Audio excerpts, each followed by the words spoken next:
Welcome into the CHGO Bears Podcast on this beautiful Thursday in Chicago. It's a little bit warmer. It's sunny. Things are looking up. The Bears are on a playoff push. And for some reason, Carmen and I look like we're doing a Big Ten football show. Well, we've got different motivations for our. If you only would have opened it with "No," I would have been reminded of my guy Rever. Oh, yeah. Love Rever. Love Rever. Good guy, Dave Revson. The Rever. The Revers had a rough night last night, as did everybody else who roots for the Northwestern Wildcats. Yeah, longtime Northwestern guy. Lost to Chicago State, one of the most ranked 335 in KenPom. Yeah, that's not good. Yeah, but so I wore the cat gear today that Adam Hoge used to wear on the sidelines that he gifted to me. Yeah. Because I am willing to wear hand-me-downs from Hoge. Tomorrow I'll bring you some new socks. I'd appreciate it. Yeah, we do have a slight sock issue going on. Got to upgrade the socks.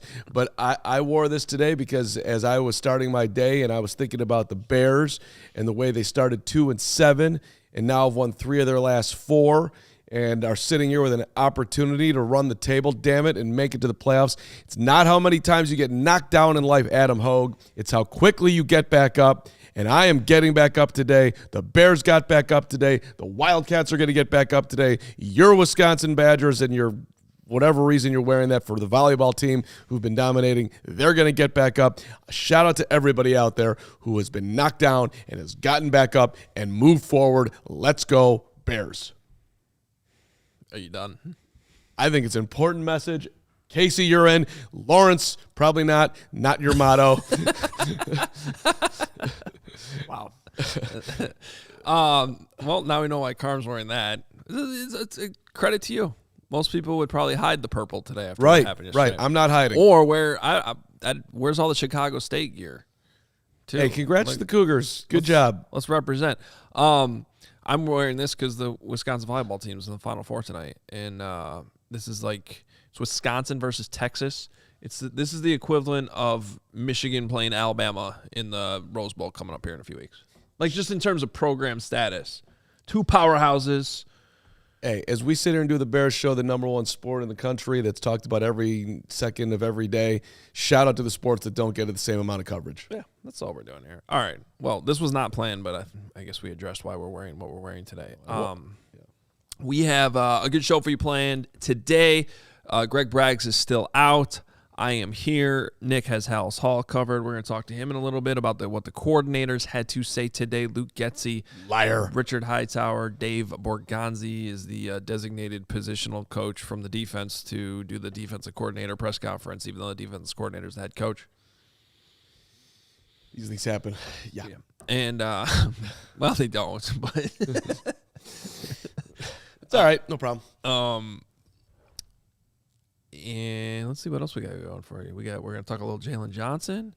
I have some thoughts on the kickoff rule. There was some NFL news yesterday. The NFL meetings are going on right now.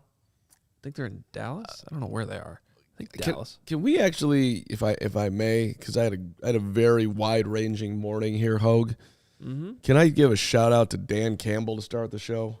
And by association, Matt Eberflus. How do you feel about that? Depends on what you're going to say.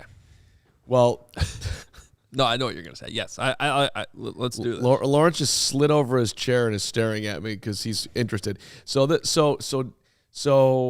I started my morning going through YouTube, just searching the Browns and seeing what people were talking about, and then I made my way over to Chris Collins' press conference because I wanted to see what he had to say.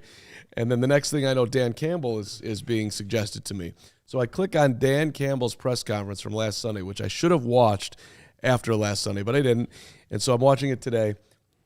And Dan Campbell talking about the 4th and 1 play where Jack Sanborn came flying in to make a stop, and the Browns get held on their own 38-yard line, basically sealing the football game for the Bears. And he was asked about that play, and he's like, well, they're coming off the bye week. That was something new that they added in. We had never seen it before. So, quote, credit to them, they got us. Yeah. So, unlike Luke Getsy today, who can't seem to remember where he found the play that set DJ Moore free, Campbell actually was able to speak honestly, which we appreciate, and said, look, they never run that before. They obviously put it in the bye week. They used it at the right time. They got us. Credit to them. That sucks for us. Go Bears. So, to you, Matt Eberflus, congratulations. You are adjusting along the way here. You are adding things in. You are catching coaches off guard, and it is happening in key plays that is bringing Bears victories. That is a win for the Floosy.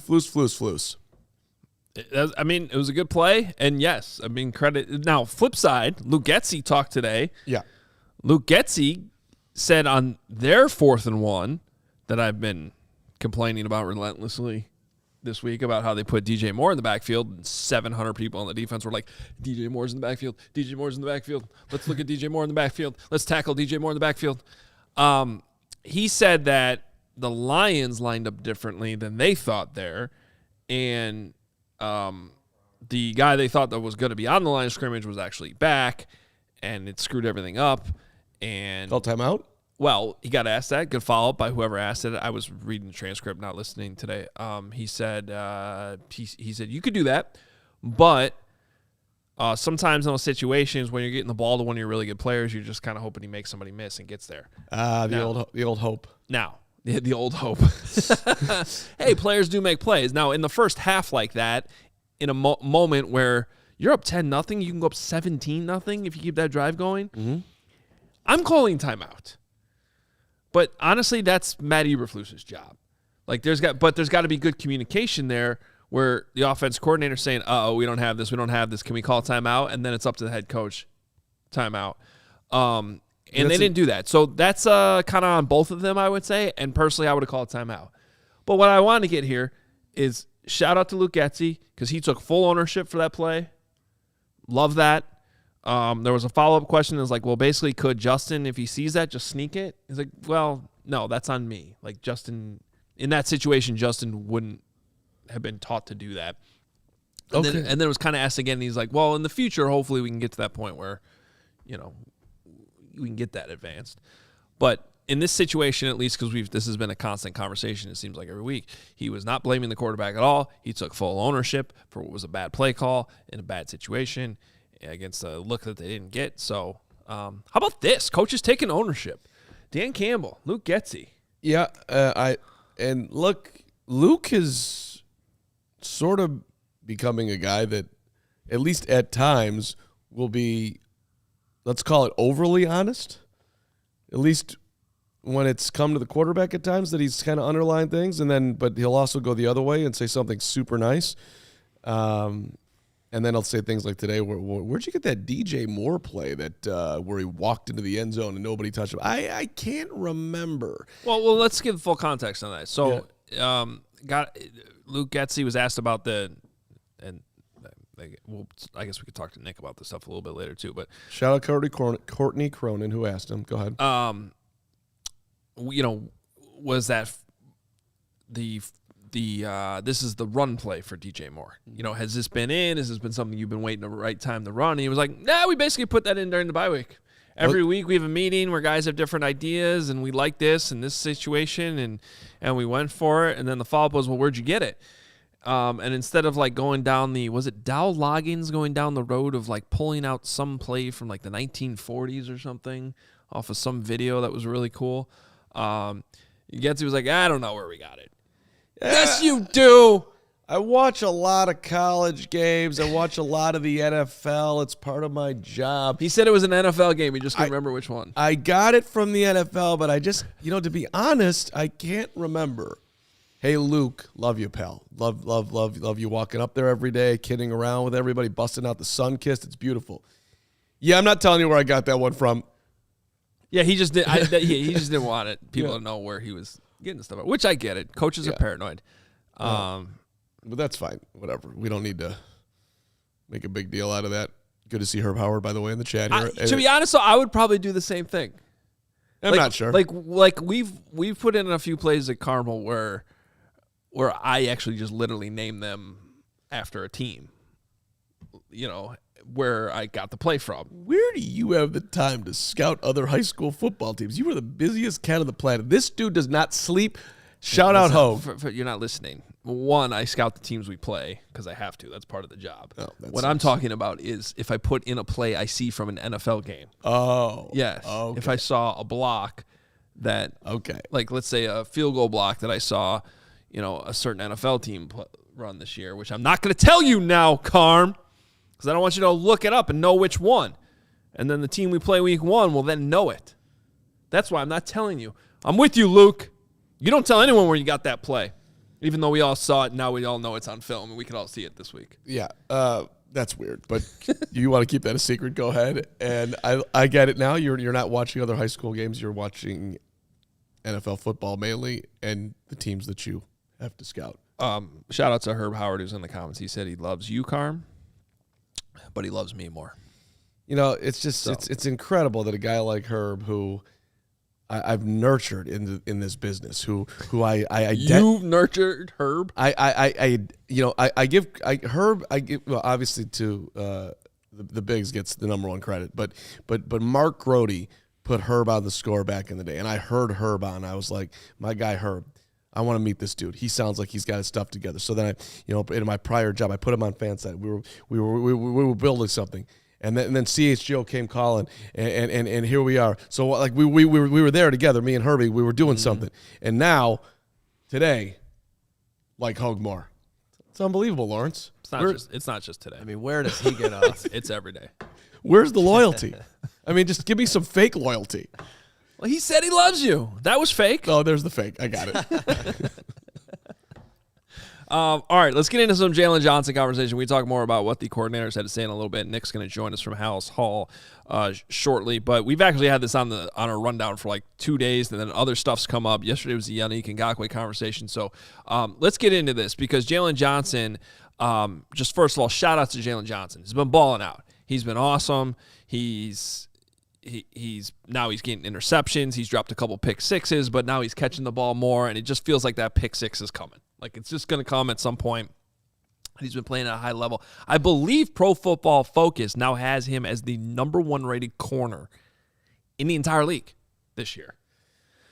So what that means in 2 words, ka-ching would be the 2 words that come to mind. I would go with 3. I had like 4 words. Ka-ching. Maybe that's 7 words. A lot of dough is coming Jalen's way here. Not to quibble with the ka-chings, but there we go. No, we can quibble on ka-chings. A ka-ching quibble. So the question is, did the Bears screw up by not paying him at the trade deadline? Because remember what happened. There was a lot of talk there, and it was as public of a negotiation as we've heard Ryan Poles have since he's become the Bears general manager. Right. Jalen's on the score, saying what he wants. I don't want to get paid this much. I'm willing to get paid this much. I need the respect, all this stuff, which was totally cool, and I appreciated his honesty and being candid about all that. And then there's a trade request in there too, which was kind of weird. And then obviously what was interesting about all that, which is definitely part of this conversation, was Ryan Poles comes out after the trade deadline and says, look, we value Jaylon Johnson with a late first round, early second round pick. Mm-hmm. Like if we were going to trade him and honor his trade request, we needed that in return. Nobody offered that. So that speaks to whatever the rest of the value was. I mean, that's as close to hitting the open market as a free agent as you're going to get without actually hitting the open market in that type of situation. And you think that whatever team was going to trade for him was also going to talk to him about a contract extension and not just make it a rental. So after all that, he doesn't get traded. He's not worth that. And ever since, he's played a lot better. Now, he had a couple drop pick sixes in there for sure, and we all said at the time, oh, boy, you're losing money with that. I think he's overcome whatever he's lost by all these other picks he's had. Right, the drop pick 6, 2 of them, 1 for sure. Those are pretty much in the rearview mirror as he continues to play consistent. But, like, I think we have to not go crazy and overvalue, say, the pick he's getting against the Lions last week and the fact that he's got the most picks that he's ever had in his career. But this was something that the Bears were very clear about that they wanted Jaylen to do. Yeah. Now he's gone out and done it. So are you going to pay me? And by the way, thanks for the motivation and thanks for, having me do something that's going to be directly on the stat sheet that is going to, in all likelihood, have a direct impact on how much somebody else is going to be willing to pay me. So I think the biggest thing with Jaylen that if you know Jaylen is from California. His daughter's out in California. He is not married to the Bears. This is not somebody like Cole Kmet who grew up here and has dreamed about winning a Super Bowl here. Jaylen's dreaming about winning a Super Bowl in the NFL. That's more who he is. So there is not going to be any discount coming. And it would be insane. Like there's some rumors out there that maybe they would sign something now. And I guess the Bears do have some leverage with the franchise tag. Let's not even call those rumors. Okay. That was a completely bogus report. Okay. There was a bogus report out there, let's say it like that then, that made no sense. You're not getting him at a discount. So to your question at the start here, did they make a mistake? Has the price gone up?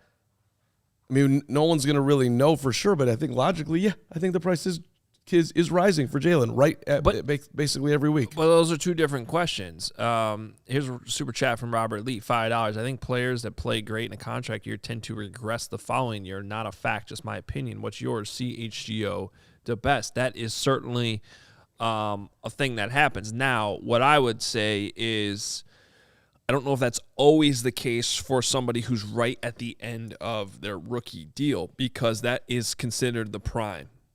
Right, of these NFL contracts. And you're seeing right now Montez Sweat. Well, he got paid. How's he look since he got paid? He looks fine. He looks more than fine. He looks outstanding. So that, if we're talking about,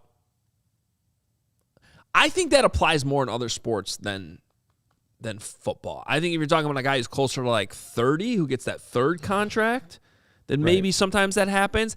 And in those cases, it's not even so much that they just don't care anymore because they got paid as much as they're 30. You drop off a cliff depending on what position you play at the age of 30. So I'm not really worried about that being the case with Jaylen Johnson if they do pay him. Now, getting back to the point you brought up, which was like, is he worth more money now? Probably. Was it a mistake that they didn't pay him when they had a chance? I'm not so sure it was because the other side of this was, it wasn't just Ryan Poles that felt this way. I think we all felt this way too. We all wanted to see Jaylen Johnson get his hand on the ball more. And if not paying him led to him balling out more and knowing I have to do this to get the contract I want, and now it's all out there on paper and on film, well, now you feel even better about giving him a lot of money.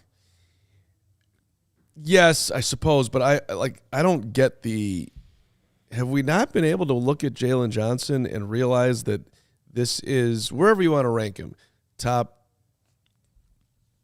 Football Focus top 1 right now. That's ridiculous, but look, top 5, top 10, top 15. This is one of the top corners in the NFL, period. He's 24 years old.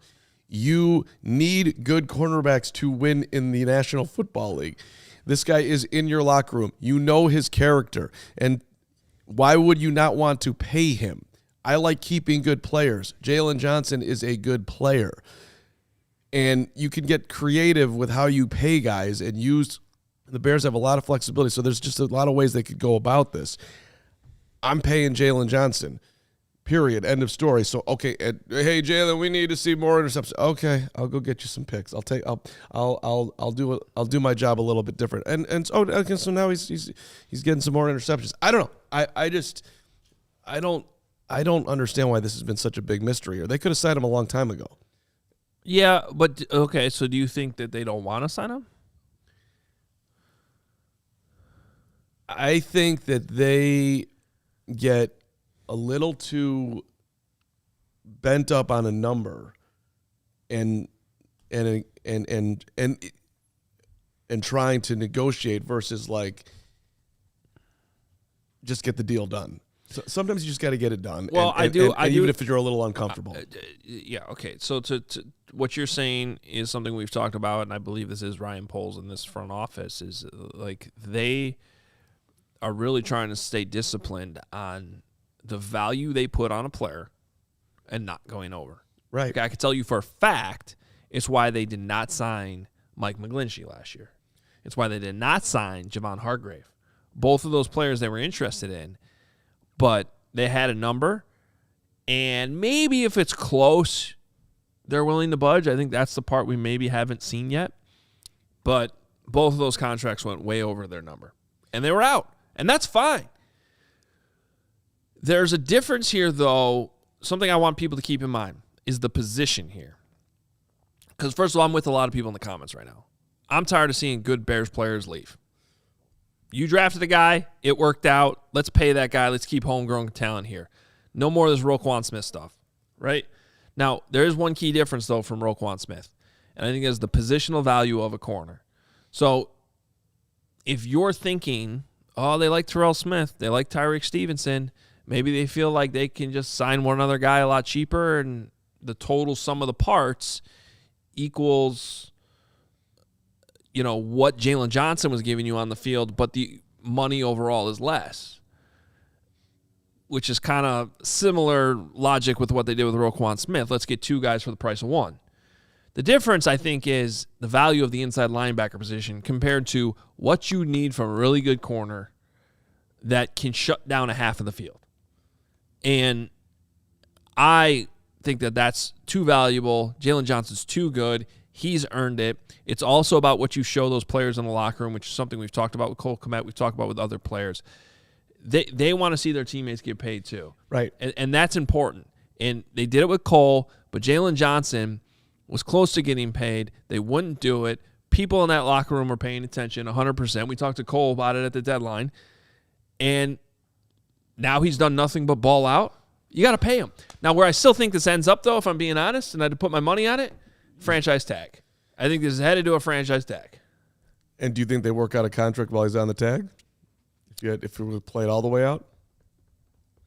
I think Jaylen's recent play actually makes it more likely they get a deal done than I felt like after there was a trade request at the trade deadline. I didn't like the trade requests. Not that they requested it. I just don't like the fact that it got to that point where that felt necessary. That was... Well, and think about it. That day, our guy Nicholas Moreano was like convinced Jaylon Johnson was gone. And he wasn't the only one. And I didn't particularly think he was gone. I didn't think that was going to happen. But well, let's also remember his entire history and what you're talking about as far as the locker room wanting him to get paid. Now a lot of these guys are new here, so most of them don't remember. But Jaylen's been here for a minute. Jaylen was here with you, Matt Nagy. Jaylen got a letter in his locker because he was 2 minutes late one day from Matt Nagy saying, you are fined. Mm-hmm. And Jaylen went and put that on social media to call out the coach of the Chicago Bears as things were falling apart, and you knew that it was over for Matt Nagy at that point, that his players were openly saying, this freaking clown fined me for being 2 minutes late for everything that I'm doing here. Yeah. And by the way, I was on time for the meeting, for the record, so that happens at 9 o'clock, whatever. I'm just saying that a guy like that in your locker room who's willing to speak truth to power a little bit there is an extra bit of juice that guy has, which if the Bears are comfortable with who their head coach is and how he goes about their business, which I assume they are at this point, you're not intimidated by that, and that's somebody that you actually want around. And yep. So this is somebody who's earned his stripes in that locker room for a good period of time. Plus, he's a very talented player. I just don't see the benefit at all of nickel and diming him. And yeah, sometimes you got to plug your nose and pay a little bit up. But he wasn't asking for top of the market at the time. He was very clear about that. Yeah. Well, and then there was an exchange on Parkins and Spiegel the other day where they were basically like, should they have signed you earlier? And he was kind of like, I'm thinking what you're thinking. Yeah. Right.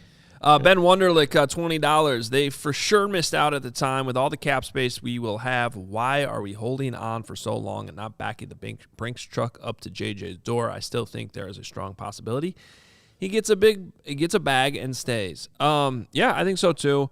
Look, the only thing I will caution everyone, yes, the Bears have a lot of cap space still, but depending on how this all plays out here down the line, that can disappear real fast. So you still got to be careful. They paid Montez Sweat. That's going to start counting against you. I have to wonder like how much this impacts their quarterback decision down the line here. Because again, if you can stay cheaper at quarterback, the second you start having a $40 million quarterback contract on your books, that takes up a huge part of the cap space.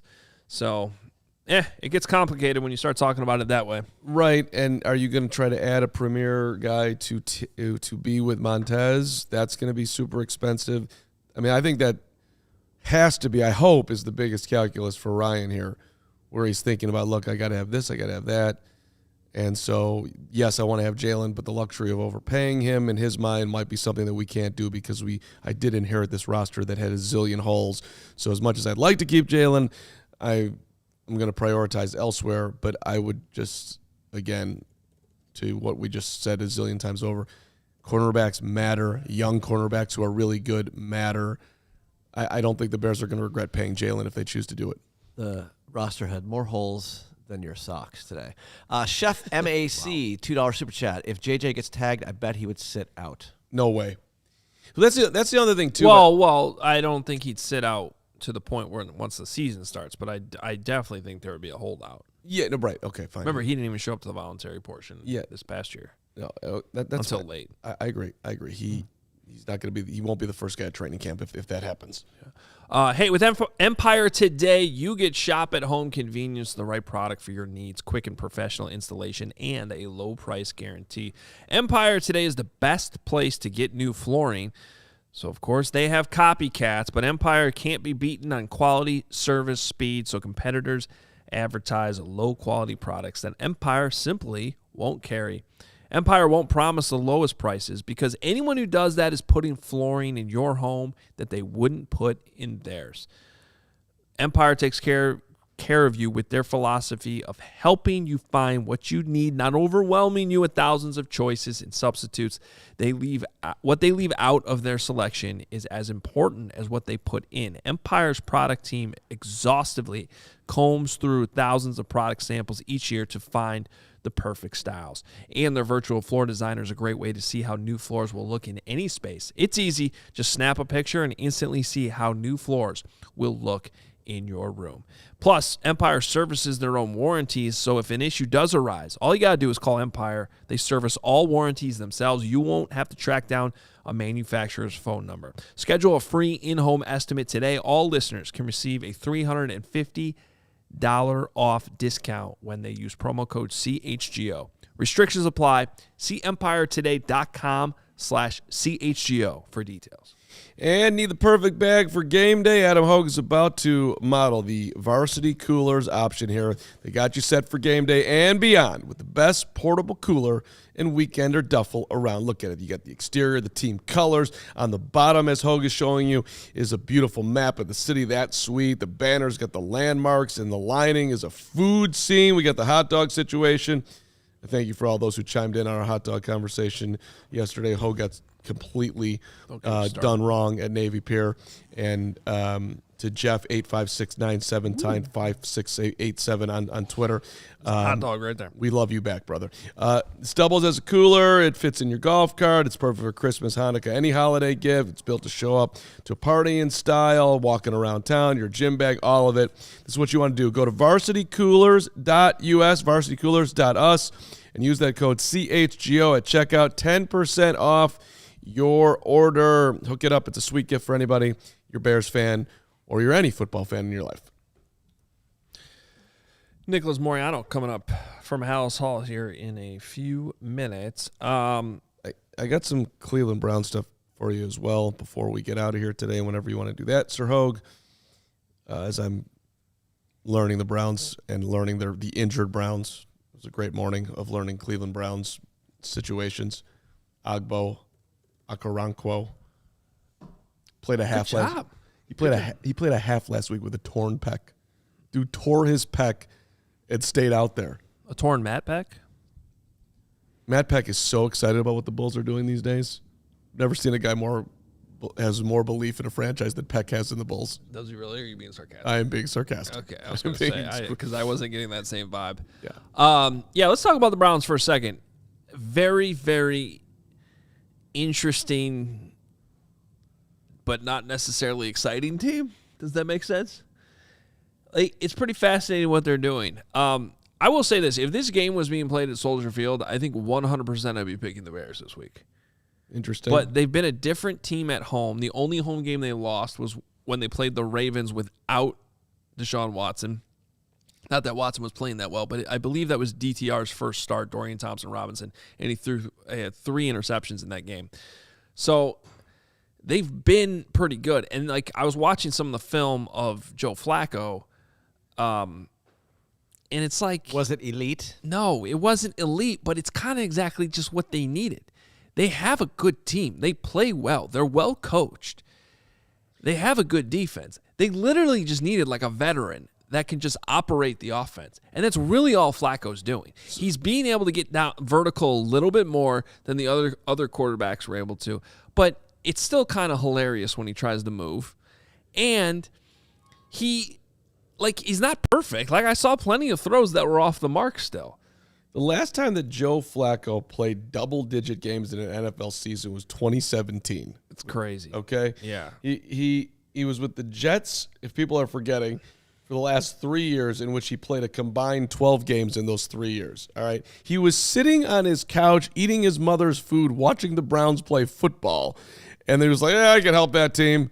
And then here come the Browns needing help. And he's the 4th QB to start for the Cleveland Browns this year. You mentioned Dorian Thompson-Robinson, and of course, let's not forget about P.J. Walker, who was once a Bear, who started a couple games, and then you've got Deshaun Watson and his 6 games, and here comes Flacco to save the day. That's who they have to beat this week. The dude was hanging out, watching football on his mom's couch, enjoying himself at 38 years of age, and now he's just. And you're also playing without your starting left tackle, your starting right tackle, your backup right tackle. But, hey, they put up 30-plus last week and beat the Jaguars, who have their own problems. But that's a team that is headed most likely to the playoffs. There was a comment in there that the Browns beat the Ravens on a last-second field goal. That was the game in Baltimore. The one earlier in the season in Cleveland was the one that they lost 28-3. That was their only home loss of the season. And they've just played really well at home. Now, the problem that's kind of complicating this as we bring Nicholas Moreano into this is defensively they're beat up right now. They lost Grant Delpit. They lost Agbo that you brought up. And for people that don't know, Grant Delpit is their leading tackler, one of their safety. Yeah, phenomenal safety. Their second leading safety is also not on the field right now. At least did not practice yesterday. So. And they're missing again left tackle, right tackle, but they've been missing those guys the left tackle out all season long. So anyway, they've been functioning without him, but a lot of players. Nick, before we get to what you learned from the coordinators today, just what's your as we talk about this on Thursday, just your overall feeling about this Cleveland Browns team right now? It's a really good opportunity for this Bears team to face a Browns team that's really injured. You guys, you talked about all the players being out, and look, they still have Myles Garrett and obviously some very impactful players, but anytime you're going up against a team that's missing starting tackles, one of their leading defensive players in Grant Delpit, there's opportunities for this Bears team that's relatively healthy outside of Yannick Ngakoue, season being, obviously season ending with that injury, but it's a good opportunity to go into facing a tough defense in a hostile environment, but they're doing so against a pretty banged-up Browns defense, and Browns team in general. So it's a good opportunity for them. Juan Thornhill's the other safety, by the way. Name was slipping on my old mind here. And he may play this week, but did not practice yesterday. Enrique, I see you in the comments. We did not have a live Hoge and Johnson today, so I apologize if you left us a super chat. We didn't read it. It's because we didn't see it. We were not live, but we thank you for the support. I just don't want to leave you hanging. That was definitely not a live show. Nick, let's talk about What you tell us? I mean, I saw what Getsy had to say today. We talked a little bit about the run to DJ Moore earlier, but what did you, just from talking about to the coordinators this morning, what did you think stood out the most? Yeah, let's start with that play that DJ Moore scored on. It was, beautifully executed, having Justin Fields out wide and, him going right, DJ going left. And Luke Getsy was asked, how long have you been sitting on that one? And he said it only happened, this past week, but he got it from an NFL game, couldn't identify which one it was. And I'm sure if he really wanted to tell us, he could identify it. But doesn't remember. I appreciate him lying. That's true. Yeah, so keeping his cards close to his sleeve, right? So didn't say which one, but when he does see something like that work, obviously said it's great to see. It's fun when you get to practice things like that, and everyone gets excited when you're able to execute those types of plays because there's a lot of things kind of happening. So when you take it to the practice field, take it to a game situation like that and end up being, that first touchdown of the game, obviously it's going to feel gratifying when you worked on something and it executes, and apparently they just put it into the game plan that past week. So it was nice to see them execute that. And then, with DJ Moore running the ball, he had a couple of more opportunities in that game. And Getsy was also asked, is there some untapped potential there with DJ Moore? Because he is a physical player. And Getsy didn't want to limit what DJ Moore can do. He says he's a talented player, can do a lot of different things. So no reason to hold him back what he's capable of doing. I'd rather see him, though, you guys go out and run routes and be a receiver because I think that's where he's best at. Nick, who's behind you that's running your shot right now? Please yell at him for me. Good question. I can't even tell you. Okay. Where are you right now? I've been staring. So they at have some like the wires coming out of the wall there. He's leaning in like it's like, I don't know, Nick, move more centered to your camera. What you can't like. Well. So I have an elaborate setup here, Lawrence, and I can't really do that. But they have some stuff going outside where I usually record, so we're kind of modifying it today. So sorry. Well, all right. More importantly, I'm sorry, I just got us off track. Let's go back to yesterday. That never happens. As this rare, that feels like it's Patrick Finley behind you. But let's go back to yesterday. What was your main takeaway from Justin's talk with the media that was in the afternoon that we didn't get to speak to you about yesterday? Well, I mean, I think the big topic, and I even wrote about just with, him not getting the calls with the late hits and things like that. It's almost like he's come to accept it. And, like, that's where the reality of the situation is with where – he's at as a player, and even though he's doing everything he can, talking to the officials before games and, making sure he's not fake sliding or anything like that, he's still – it just seems like Justin Fields that's like, I'm going to, only do what I can in his power, and that's talk to the officials, get down when he can, and it just kind of seems – not like a defeat – I don't want to say defeated, but just someone that's come to grip with the reality of the situation, which is unfortunate because – it seems like Justin Fields has given himself up with plenty of time, but, he's still not getting the calls that many of the other quarterbacks, you probably will see them get those calls. Nick, can I talk some special teams? You can talk some special teams. Let's go. Richard Hightower talking today, and there was a little bit of news yesterday about the we'll get to that in a second, Lawrence. But, yes, as part of this discussion. But there was league meetings are going on. And the headline, essentially, to me, hearing what Roger Goodell and Troy Vincent had to say, was maybe they've gone a little bit too far with these kickoff rules because it's become a dead play, I think was the way Troy Vincent called it. It's just there's nothing to it anymore. I know Richard Hightower, the Bears special teams coordinator, was asked about this today. What did he have to say? Yeah, I think just to kind of paraphrase here a little bit, like obviously the kick return is like a phenomenal play is how he kind of described it, and he mentioned Devin Hester and making that play like really relevant.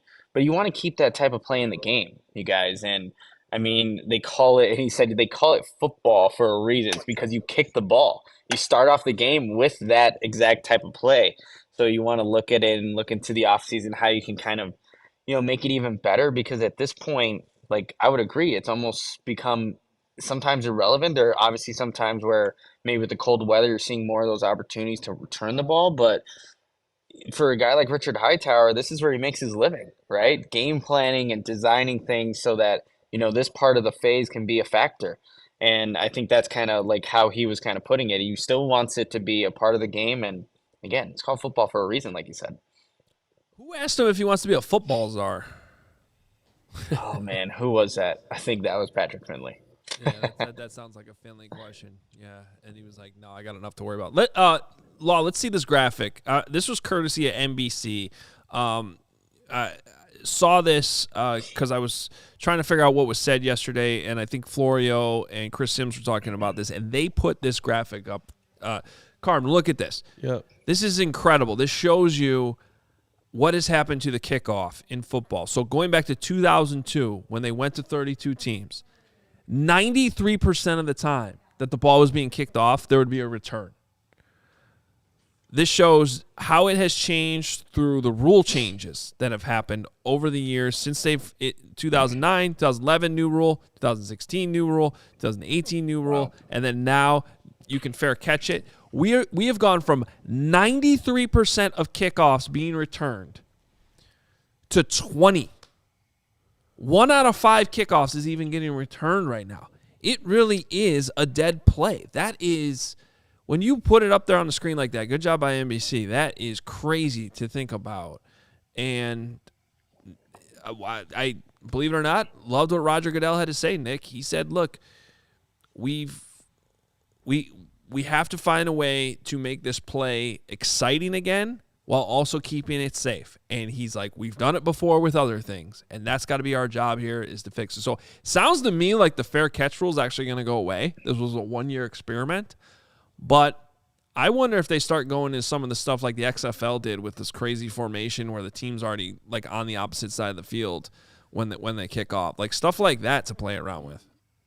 I think that would be interesting to implement because honestly, like even when you're at a game, if you're a spectator or someone in the media covering it, like you look at the kickoff, obviously you're trying to pay attention, but it's like, let's start taking the offensive notes already, right? Because that's just kind of what it's become at this point. Something to where you're not usually seeing those big impactful returns. And, Velus Jones Jr., credit to him, has actually had a couple, just in his time here with the Bears, but like it just doesn't have that punch, that spark that, used to when you were watching like Devin Hester back in the day do it. So it would be nice to see something done to make it more relevant. So then when you're starting the game, you don't know what can happen. It can actually be an impactful return, set up the offense, and you go from there. I'll go left turn here at the risk of getting people mad at me, which has never happened before in the history of the show. Does it make any sense when you look at the overall game of football that we settle things by some 5-6 foot inch soccer player coming out there to kick an oblong ball through to a goal post from 60 yards? That's how we decide the most physical, intense sport of all time. Like, I'm just wondering. I don't think it will ever happen, but just getting rid of like 90% of the kicking game and actually settling it the way football should have been meant to be played, I'm down. It just is stupid. Oh, we got to the kickers now. He's trolling me. I know he's just trolling me. In 20 years, you'll be a head coach by then, and you won't care. So just go that route. In 20 years, they're going to be able to kick a field goal from 80 yards. That's what's going to happen. Now, is that how a game should be decided? Why not? Because that's just not. It's stupid. It's not. Why is it stupid? It's just a game we play. Okay, but rules to games change. Yeah. And the kicking rules are changing all the time. Like, okay, you could put the XFL rules right now. But you're saying just get rid of. You're talking about field goals, though. You're saying get rid of field goals. Yeah, but I'm not. I wouldn't be opposed to like getting rid of the kickoff either. You start the ball on the 20-yard line after a touchdown. Period. That's that. There is no kickoff. You can't make it safe. Enough with the making things safe. Well, that part I tend to go. Nick, I'll let you respond to that lunacy, and then I'll respond. It's not lunacy. By the way, there's a lot of people that do think this way. Thank you very much. And that's fine, even if I was the only brilliant person that had this thought. Go ahead, Nick. Well, okay, so for me, Devin Hester is my favorite player growing up. He doesn't become himself or do what he does without the kickoff, Mark. That's about you and not about the game. No, go ahead. Yeah, but there's a lot of people that really do appreciate that part of the game. You know, I'm gonna go tell Cairo Santos in the locker room later what you said, Mark. Yep. Tell That's him. fine. Tell him. Tell him that Carm doesn't want him to have a job. Does he look like a football player to anybody? That guy was walking down the No, street. he looks like a kicker. No, he he does not look like an offensive lineman. You're right, Carm. He doesn't look like a lineman. He doesn't look like a receiver. He doesn't look like a running back. He looks like an accountant. He doesn't even look like a kicker. Wow. Which is totally He's got a nice fine. fade. He's a good-looking accountant. I just don't think I don't think the game should be decided by that guy. I just don't. Listen. Right. It's decided by field position, which talk to any coach that's ever coached the game and how important that is and how much the fight for field position is going on behind the scenes when the casual fan's not even thinking about that, how much it makes a difference. And I can show you slide after slide from PowerPoint after PowerPoint about how much the kickoff and how much a kick return impacts your probability of scoring, okay? Teams that can get the ball out to at least the 40 have an astronomically higher percentage chance of scoring points than the team gets stuck at the 25 every time. That's why it matters. That if you just start at 25 all the time, scoring's going down. I'm telling you that right now. A league that loves points, loves offense, your scoring's going down because these teams that are actually able to get it out farther are increasing their chance of scoring. And it's not just kickoffs. Then it's the battle back and forth, which is why the punt's such an important play. And I don't think they're talking about getting rid of punting, but once you go down one road, you're going to go down the other. So this idea that you should not have a player out there kicking the ball or a player out there punting the ball, just get rid of them altogether, it's probably the second dumbest take we've had on the show this week. All right. Lawrence, can you do a poll? Get rid of kickers. Yes or no? Do it. I dare you. Let's get rid of kickers. You can't get rid of the punt. I like the punt. You got to be able to punt. Get rid of the kickoff. Get rid of field goal. Now, one thing I will come with you a little bit. Just get rid of them later. And I'm probably going to piss some other special teams coordinators off with this take. I do wonder why more kickers can also punt, and vice versa. Yeah, why can't you? And I'm not saying they should all be able to do that, but I'm surprised that we don't have like one or two in the league that could do both. And by the way, they're completely different things, but they're also not. You got a lot of kickers at lower levels that are also really good punters. If Shohei Ohtani can win the home run record and be the Cy Young, you would think that this guy, a kicker, could be able to figure out how to kick a field goal. At the highest level of the game, you think there'd be more of them. That's all. That's all I'm saying there. And I guarantee there's some special teams people out there that did not like me saying that, but still. Do you know who's last in the NFL, by the way, in net punt yardage? It's probably Trenton Gill. It is Trenton Gill. Yeah, he's kind of last. Mm-hmm. Yeah. I did not know that. And I always I look at his yardage every week, and I'm like, because his actual yards that he's punting are fine, his average. But if you look at net, Bears are last. Okay. Trenton Gill's gonna have some competition for that worthless position. I think we need to get Robbie Golden in here someday soon. We could talk to Robbie. He's free now. He's retired. Mm-hmm. Red hoodie, show your face. Up as soon as you said that, gone. Nick, what do you got? Anything else you got for us? Let's see. We have, it's Dave Bergonzi. What did Dave Bergonzi, the linebackers coach, have to say, you guys? Okay, with this resurgence or this nice stretch that the defense has had, he was kind of asked about, just to describe the productive stretch he's had in these recent weeks. And he went back to a cool story that happened in training camp where the Bears had Andre Curtis and Richard Hightower kind of speak to the team, both guys that have won Super Bowls, Andre Curtis in New York and Richard Hightower with the 49ers, kind of talk about those seasons, and a common denominator for both of them was the adversity that happened in those seasons when they won. So, and they talked about how they were able to overcome that adversity.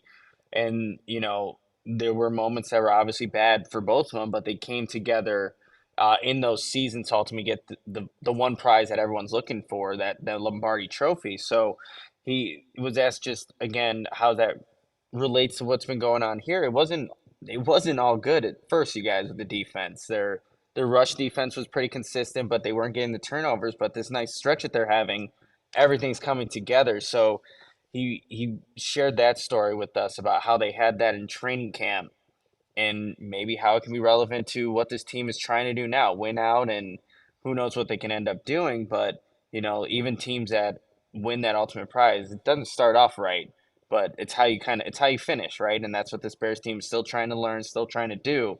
But he did mention that as, one of the things that's kind of going on with this Bears team, that everything's kind of clicking on defense, and just got to go back to what was being said at training camp.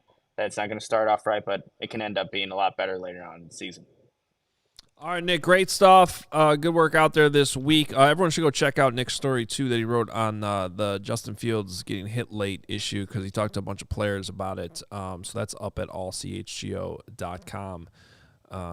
Appreciate it, Nick. Nick, you're my hero. All right, you guys. See ya. Nick will also have tomorrow's preview show with Will DeWitt starting right here at noon on CHGO. Looking forward to that. Looking forward to our Sunday pre at 11. Looking forward to hopefully talking about a Bears victory at 3. Also, did you know that it's easier? At least it's getting easier for businesses to switch to electric vehicles. Shout out to our friends at ComEd. That's something we can all get behind for the health of the planet and for the well-being of all of us who share it. Yeah, the electric grid is evolving to meet your cleaner energy needs as we all move with confidence toward an electric tomorrow.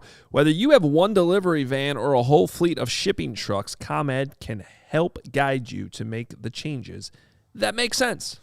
So, based on that, what should business owners do? Here's what you're going to do. You're going to go to ComEd.com/clean to learn more about the resources, fleet rebates, and infrastructure incentives available to help businesses go electric. If you own a business, don't wait. Start making your plan today to switch to electric vehicles. Good for business, good for the planet, good for all of us. Go to ComEd.com/clean. Did you just say ComEd.com/clean? That's right. Go now and see how going electric connects us to a better way of doing business and a better future for generations to come. That is a beautiful thing to do. And also a shout out to our friends at Circa Sportsbook, the tight money line splits, the low hold model, the Bears 3.5-point underdog at Cleveland this week. We do wait in general to give our predictions, but on this fine Thursday, why not? Everyone's injured. Bet the Bears. Live your life. You'll get the best value doing it at Circa Sportsbook. Circa does not limit players based on their winnings. Every player has the same limits, unlike other books who try to do that. Real people behind the Circa Sports brand who resolve any issues. All aspects of the app are being run by the same team that runs the main Circa Sportsbook at Circa Resort and Casino in Las Vegas. If you're going out to Vegas, check it out. But more importantly, right here in Illinois, download the Circa Sports Illinois app at circasports.com/Illinois-app. Sign yourself up today. Be on the lookout for Circa events, watch parties, tailgates, and yes, if you or someone you know does have a problem with gambling, call 1-800-GAMBLER or text GAMB to 833-234 or visit areyoureallywinning.com. Circa Sports keeps as little money as possible on large market bets, putting as much money in your pocket. Gamble with Circa. You know what I did last night for dinner? What'd you do, Adam? We did a little breakfast for dinner situation, which in my house means you're definitely making bacon, because who doesn't love bacon? Oof. And Charlie, the bacon guy, is based out of Woodridge, Illinois. He makes craft bacon and bacon jams in over 30 different flavors. The bacon and bacon jams are all naturally cured, fancy preservative-free product. There aren't any ingredients that Charlie can't pronounce himself involved in the process. Unlike most store-bought bacon, it's vacuum sealed, freezes great, lasts in the package up to 45 days in the fridge, 6 months in the freezer. Bacon jam, that'll last about 60 days in the fridge, but usually about 20 seconds in most people's houses. It's that good. And up to 6 months in the freezer. Some of your flavors that you might be able to, well, you're going to love them all, but here's some favorites. Maple pepper. Nashville hot. Yes, sir. French toast bacon. Right for you, yes, Lawrence. Please. Buffalo bacon. Cody Delmel's got an amazing sweatshirt that you're going to see on Cubs today. He loves bacon. He confirmed. Jalapeno garlic, Oh, jardinera bacon, come on. and Malort bacon. Charlie, that's wrong. That might be a little too far, Charlie, the bacon guy, but all right. The bacon jam flavors, you can get original bourbon, spicy peach. The bacon jam goes perfectly on anything in scrambled eggs, toast, crackers, burgers, grilled cheese, cinnamon rolls, or how about right on the spoon? You can pick up the most efficient way, or he will deliver it to you, meet you halfway, or even ship it. He makes the bacon so you can bring it home starting now until tomorrow, the 15th. You can save 10% off on your order at charliethebaconguy.com when you use code CHGO10. Get your orders in and use that code to save. Again, CHGO10. You just got super hungry. All right, quick before we get out here and get to some super chats. Browns trivia, Hoge. When's the last time the Browns won a playoff game? Holy crap. It's not as long as you think. The second question in this one is harder. But when's the last time the Browns won a playoff game? Wait, they didn't. Didn't they Did they win? beat the Steelers recently? 2020. Yeah, 2020. Look Baker at you Mayfield was still the quarterback. Look at you two. They Yeah. beat the Steelers in the wild card round, then they lost in a very tight game. They should have won against the Chiefs, a 1-point loss. But before that, when was the last time before 2020 that the Browns won a playoff game? And who was the quarterback? The 90s. Bernie Correct. Kosar. Vinny I don't know. Testaverde. Hoge for the win. Hoge over Lawrence. 1994, Browns over New England. Vinny Testaverde was the I quarterback. actually almost pulled Vinny Testaverde. I just went with the standard Bernie Kosar answer. Well, Bernie would have been older, right? Yeah. Bernie was late 80s. Great perm, though. I loved the. You know who's tight with Bernie Kosar, just to bring this week full circle? Don't say Derek Carr. No, think about what would bring the whole week full circle for us, going back to Saturday night on Twitter. Saturday Oh, night. Trustman. Mark Trestman. Yeah. Bernie. Yeah. No, that's. I remember seeing Bernie Kosar come out to Halas Hall when Trestman was Okay, there we go. I have way too many vivid memories from the Trestman era, Have you reached out to him? including which primetime games they won and lost. Have you followed Trestman and DM'd him and said, "Will you come on the show"? I follow him. He doesn't follow me. How does he not just unfollow and follow him again and have him follow you and reach out to Mark and get him on the show? He lives in Tampa or something. I don't We know. can't put him on the No, he's going to fly up here.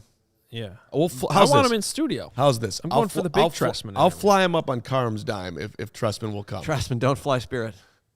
Well, he's going to have to fly Southwest, but that's fine. He'll do it. I could see Trestman on Spirit. Hey, Spirit Airlines, shout out to you, buddy. You should sponsor this show because I will speak well of you every single day. I had a great time on Spirit Airlines. Let's get to these super chats. Wait, why did we do? It was just random trivia on the Browns. I just was like doing I my like Browns research. I'm like, what's the Browns playoff history? Because I was just thinking about how similar the Browns are to the Bears. Yeah. When's the last time the Bears won a playoff game? Yeah, we got to go to 2011, buddy. Seahawks, Yeah. Seahawks. Seahawks 7-9. Thank you, John Peterson, for the buck. Appreciate you. Bears fan in Wisconsin, $10. Figured you all would appreciate this. Just got married last week, and when I told my wife I would raise our kids to be Bears fans, she said, "Those poor kids. I hope I'm infertile." Love the show. Oh, Wow. Jeez. Come on, man. Congrats funny. on the marriage. Hey, we are in a new era. We are in the Kevin Warren era. The playoff wins are just going to start flowing. Oranges falling off a tree in Florida, and whenever time they do that, probably year round. You do my orange research. Hoge. What? Chris Picaro, $4.99. According to CBS Sports, Justin Fields is a top 10 quarterback. How can we get rid of him if he keeps this up? It's a good question. Excellent point, Piguero. Is somebody vacuuming? I believe that's probably just the hand dryer that's in the bathroom. a Hand mile dryer and a half bathroom? away. It's very far away, but yeah, we I was definitely gonna heard say it. that's like a quarter mile The away. loudest hand dryer of all time. I never use it. I just go straight to the hair because. Well, Well, we know you don't use the hand dryer. You don't wash your hands. Okay. You walked right into that one. Elliot, 970. Can we get Carmen a dunk tank for charity? I mean, I don't see why not. I'm in. Let's go. One of our events, NFL draft, something. I'm not doing it. Where are we pulling a dunk take from, though? Like, somebody will sponsor it. You can't just, like, set one up at Joe's on Weed. We're the biggest show in the history of sports media. Somebody wants to sponsor a dunk tank for us. Okay. I like that. Rockstar said Spirit is the CTA red line of the sky. Hey, I like the CTA red line. There's no place I can go better to get a nice, good whiff of secondhand smoke than get a little contact high than the red line. It's a great move. The red line is a place to be. I miss the red line. I used to live right on the red line. There was a really good comment earlier. Now I can't find it or think of it. It was way earlier in the show. Any recollection of what it was about? Or a I'm keyword blanking. I'll go in there and find it, and maybe we can bring it back because it was some comparison to, I think, a movie or like characters in a movie, and I can't remember if it had to do with Getsy or Carm, but they're kind of the same people. So, Carm's still here. Yeah. Hey, Angelic Insanity, call me. I want to talk to you. You're my new best friend, whether you like it or not. Okay. I think now's time to wrap the show. You guys have stopped talking. We've got a Cubs show coming up in just a few minutes. So what do you say? We just wrap this like a normal show and not just hang out for an extra 5 minutes for no reason. Lawrence is kicking us off. I mean, I got 7,000 more amazing takes that I'm sure you do. But I'll hold it till. Get rid of kickers. Go on spaces. Derek Carr's better than Justin. It's been a week here, folks. I love you all. We love you all. We also love 88% of the people say no, should not remove field goals from the game. All right, 12%. I got you. Let's go. Sean Dunston, one of the great number 12s of all time. Give me Eric Kramer. Let's go. I love you 12s. Let's go Badgers tonight. Volleyball. Sorry, Joey. Do not hook the horns today. Going down. Keep your focus. This guy's unbelievable. We'll see you tomorrow. Nick and will take you home with their preview show. We all silly like the mayor.